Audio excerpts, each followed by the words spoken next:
A man described as the Mr Big of Sydney's underworld has been shot and killed in an ambush at his Bondi Junction home. At exactly 8:30 a.m. on June 27, 2023, Alen Moradian returned from the gym and entered the underground garage he trusted more than any street outside.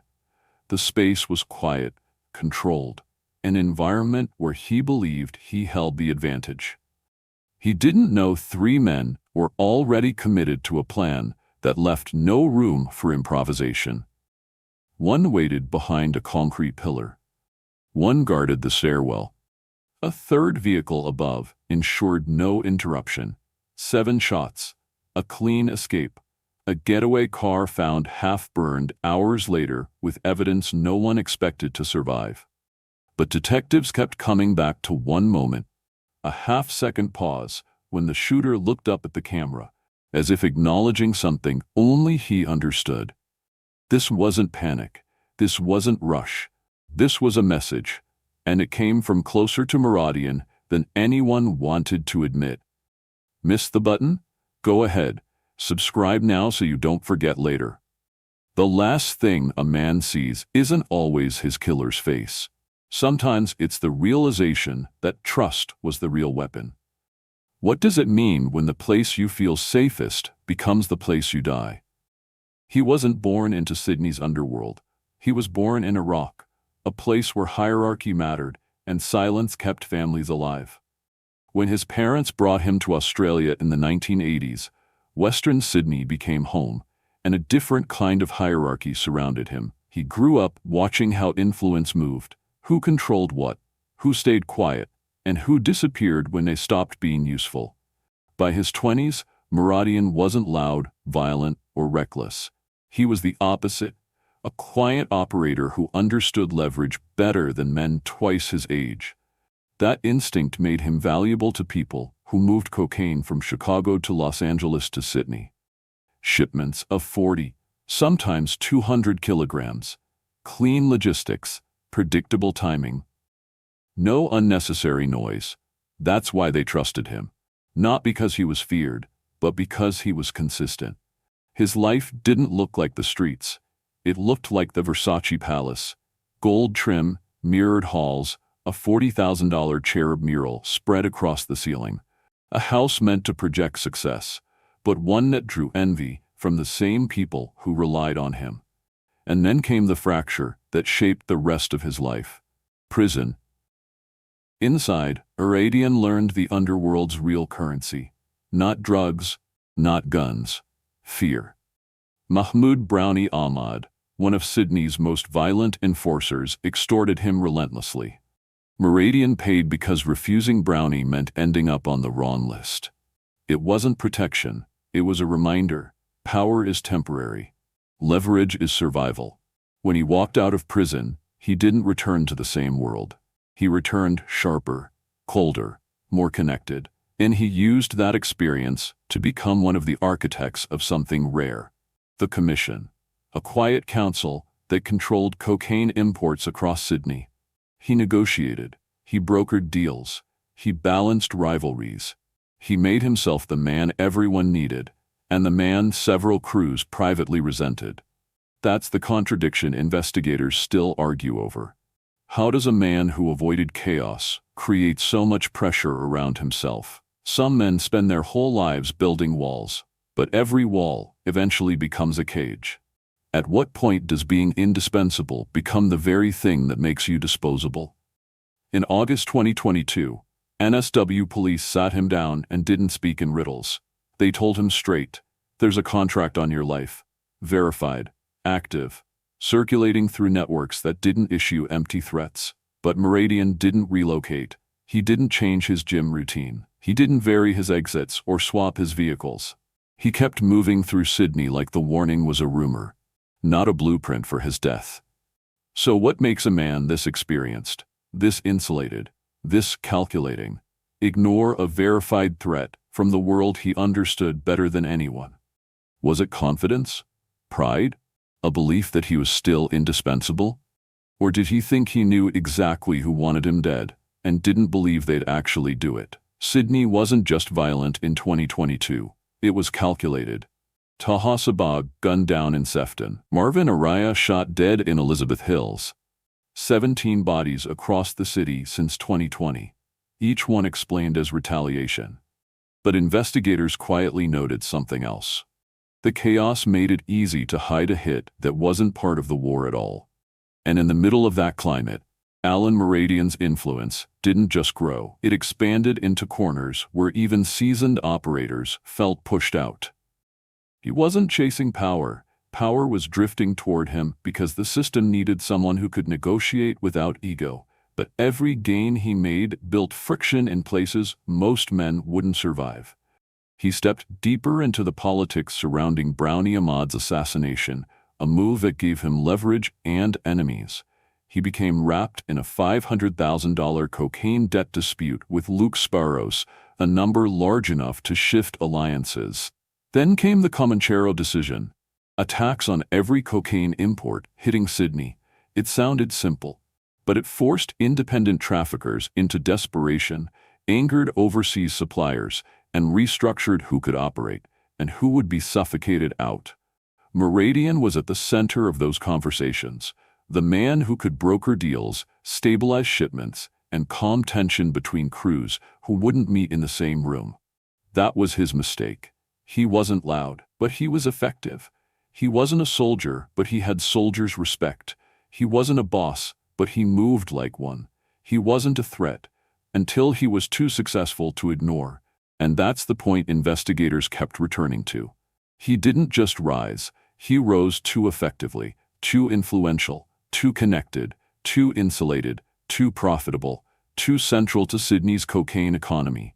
In a world where men survive by staying useful, what happens when someone becomes indispensable? What happens when the system benefits from you, but benefits even more from removing you? A man like Moradian doesn't get removed from the board because he's weak. He gets removed because he became the only piece that couldn't be controlled.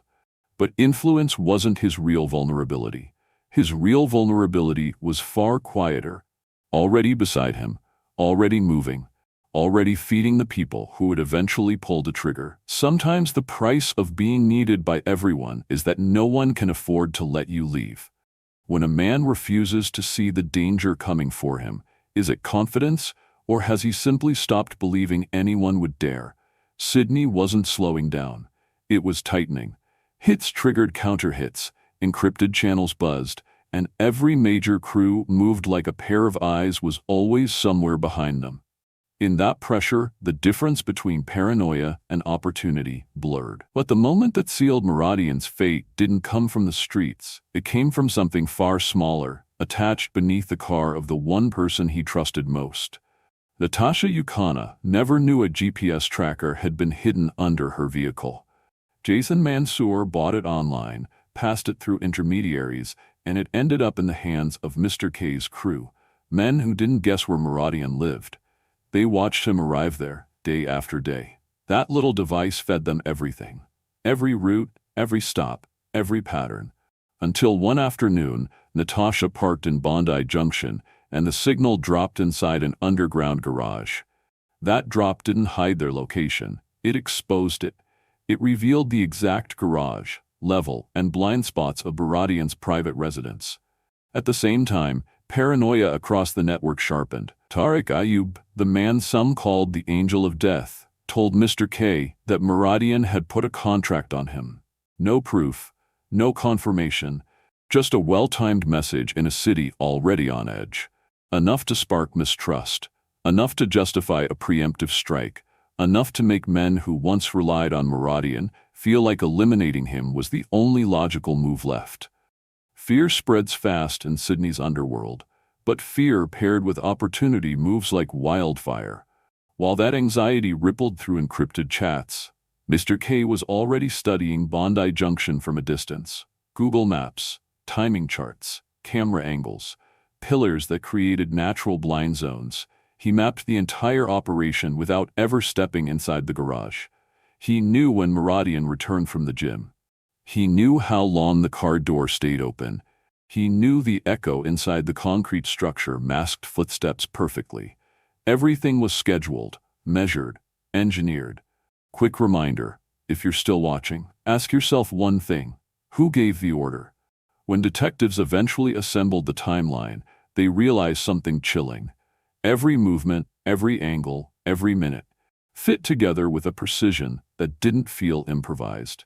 It felt directed, and investigators would later learn every piece of this plan fit together too perfectly for coincidence. The people closest to you don't always protect you.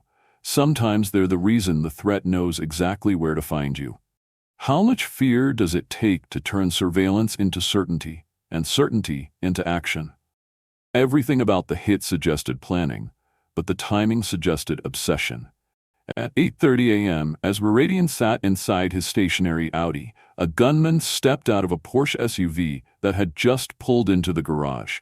He walked directly toward the vehicle, fired multiple rounds, then returned to the Porsche before it sped away. Investigators knew they weren't dealing with street soldiers.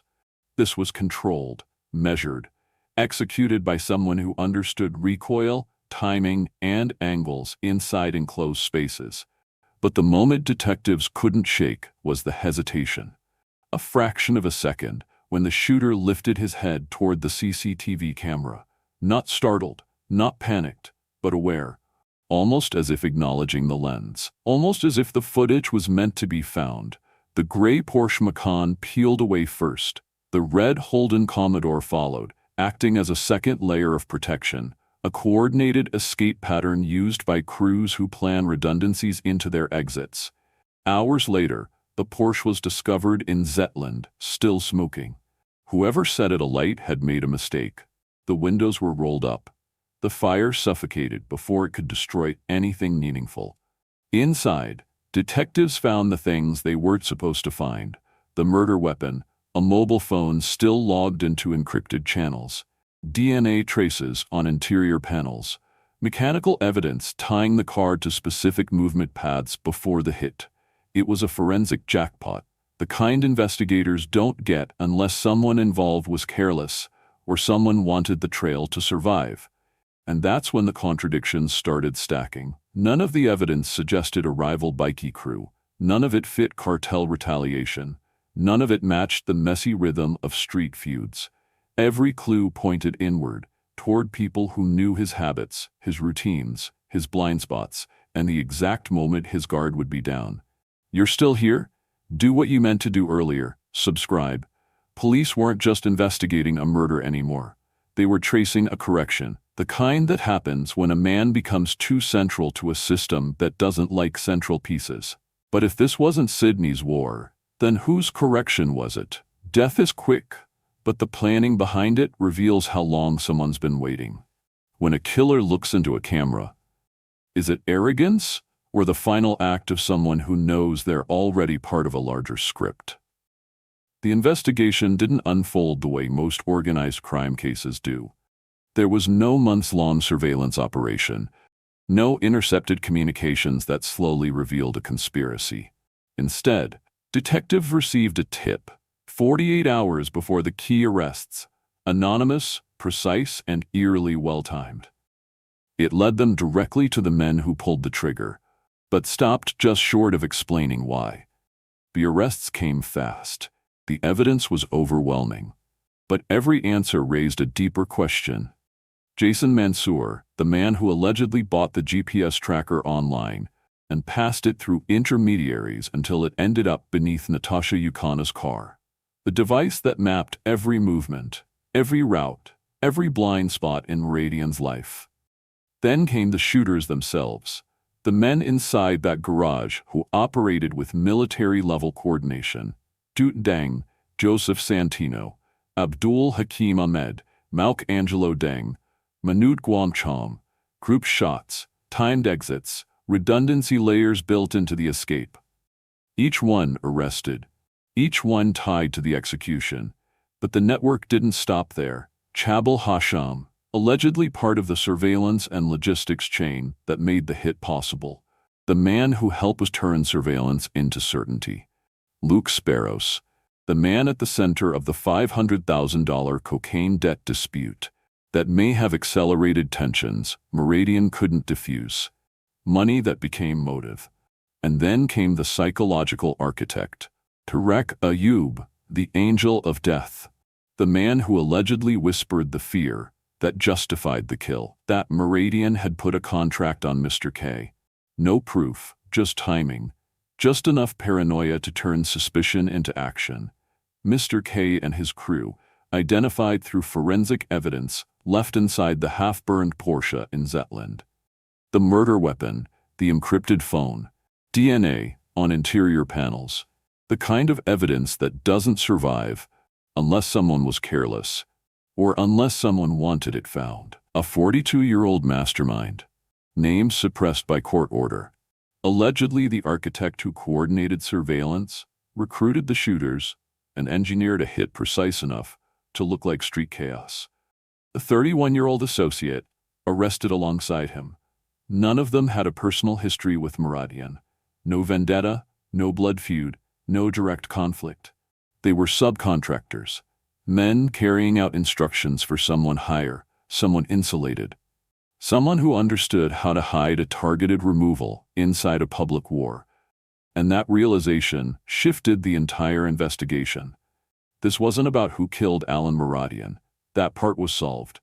This was about who ordered it, and why the evidence trail stopped exactly where it did. Detectives kept circling the same uncomfortable truth. The people arrested weren't the architects of this operation. They were the tools, and tools don't decide when to act. Someone else made that decision. Someone with enough influence to coordinate surveillance, recruit shooters, and engineer a hit so precise it looked like just another body in Sydney's endless war. Someone who understood that Moradian's death would stabilize certain alliances and eliminate a point of leverage others couldn't control. In the underworld, being arrested doesn't always mean you're the one who made the call. Sometimes it just means you're the one they can afford to lose. The question investigators still wrestle with is this: was the anonymous tip meant to solve the case, or close it before it could go any further? When the arrests come this fast and this clean, who benefits from the case ending exactly where it does? In the end, the strangest part wasn't the precision of the hit. It wasn't the planning, the surveillance, or the silence that followed. It was the realization that none of the men charged had a personal reason to kill Alen Moradian. No vendetta, no feud, no history. Just subcontractors. Men carrying out instructions for someone higher, someone insulated, someone who understood how to hide a targeted removal inside a public war. The streets were never the threat. The war outside, 17 bodies, endless retaliation, was the perfect camouflage. A real danger lived inside his circle, close enough to study him, close enough to know his routines, close enough to make the hit look like part of Sydney's chaos, while being anything but. And even now, investigators still circle a handful of questions that refuse to settle. Who tipped police off 48 hours before the key arrests? A rival? A frightened insider? Someone trying to frame someone else? Was the hit a preemptive strike? A move to stop Moradian before he made his next play? Or was it retaliation for something he did quietly, something never written in any police brief? Why did the shooter hesitate? A moment of recognition? A second thought? Or a final instruction he had to confirm? And the question that sits above all of it: who gained the most when Moradian disappeared from the board? Because in every criminal ecosystem, someone always gains. And at the end of this story, only one truth feels certain. The underworld doesn't forgive ambition. It waits for it, studies it, and eventually buries it. You're still here? Do what you meant to do earlier. Subscribe. And if you made it this far, you know what to do. Hit the bell. More cases are coming. Cases where the truth is darker than any fiction. See you in the next one.